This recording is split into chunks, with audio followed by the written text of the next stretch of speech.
दोस्तों, आप तो जानते होंगे इंडियन आर्मी की वीरता और पराक्रम के चर्चे पूरी दुनिया भर में मशहूर हैं। आजादी के बाद इंडियन आर्मी ने इंडिया और कई देशों में जाकर सफल ऑपरेशंस को अंजाम दिया। उस समय दूसरे देशों में जाकर ऑपरेशंस करना आसान बात नहीं होती थी, पर हमारी इंडियन आर्मी ने ये चीज भी करके दिखाई है। इन्हीं में से एक सक्सेसफुल ऑपरेशन था ऑपरेशन कैक्टस, जो इंडियन आर्मी ने मालदीव्स की धरती पर जाकर सक्सेसफुल पूरा किया था। किसी दूसरी धरती पर जाकर किए जाने वाले ऑपरेशन में से ये ऑपरेशन कैक्टस सबसे खतरनाक था।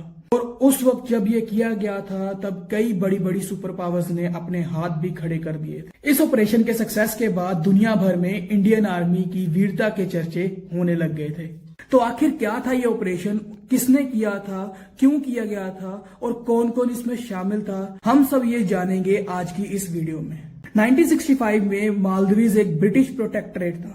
1965 में उनको ब्रिटिशर से पूरी तरह से आजादी मिल गई थी और उसके बाद वो एक रिपब्लिक कहलाने लग गया था। 1968 को सल्तनत को अबॉलिश किया गया और एक रिपब्लिक की स्थापना हुई। 1978 में यहाँ पर चुनाव हुए और इसी के चलते अब्दुल गियोम वहां के राष्ट्रपति बने।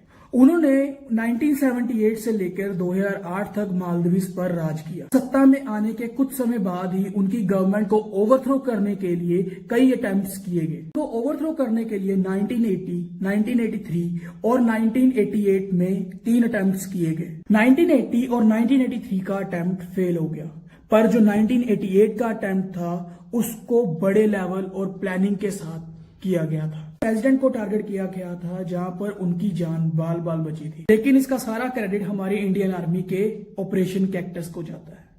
आइए देखते हैं वो कैसे। कहानी है नवंबर 1988 की।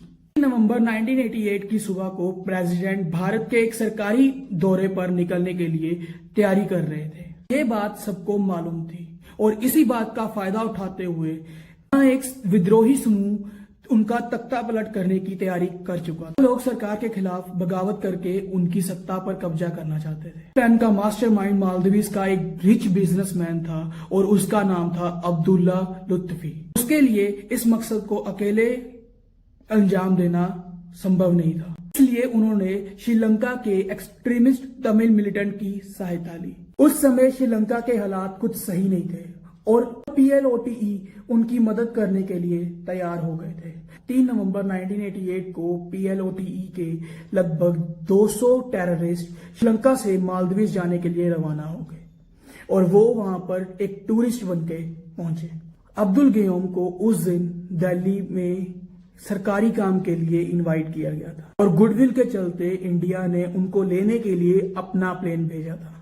प्लेन मालदीव्स पहुंचा और प्रेसिडेंट उसमें बैठने ही वाले थे, तभी इंडिया का एक संदेश आया कि prime minister Rajiv Gandhi election में बिजी हैं, जिस वजह से प्रेसिडेंट को अपनी ट्रिप कैंसिल करनी पड़ी। और दूसरी तरफ PLOTE के टेररिस्ट सिक्योरिटी से बच निकले और माले में घुस गए।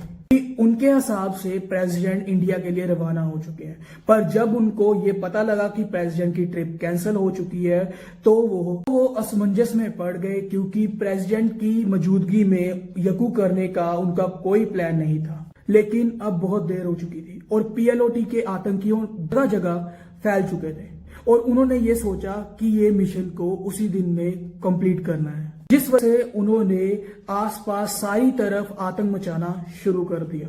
आतंकवाद को बढ़ता देखकर प्रेसिडेंट ने इंडिया से अपनी हेल्प मांगी और इंडिया ने अपने कई सैनिकों को मालदीव्स भेजा और ऑपरेशन कैक्टस को इनिशिएट करना शुरू कर दिया, जहां पर इंडियन आर्मी ने अपनी वीरता को दिखाते हुए ऑपरेशन कैक्टस को सक्सेसफुल किया और वहां पर आतंकियों को मार गिराया और पूरी दुनिया में इंडियन आर्मी का दबदबा बढ़ गया और पूरी दुनिया में उनकी चर्चा होने लगी।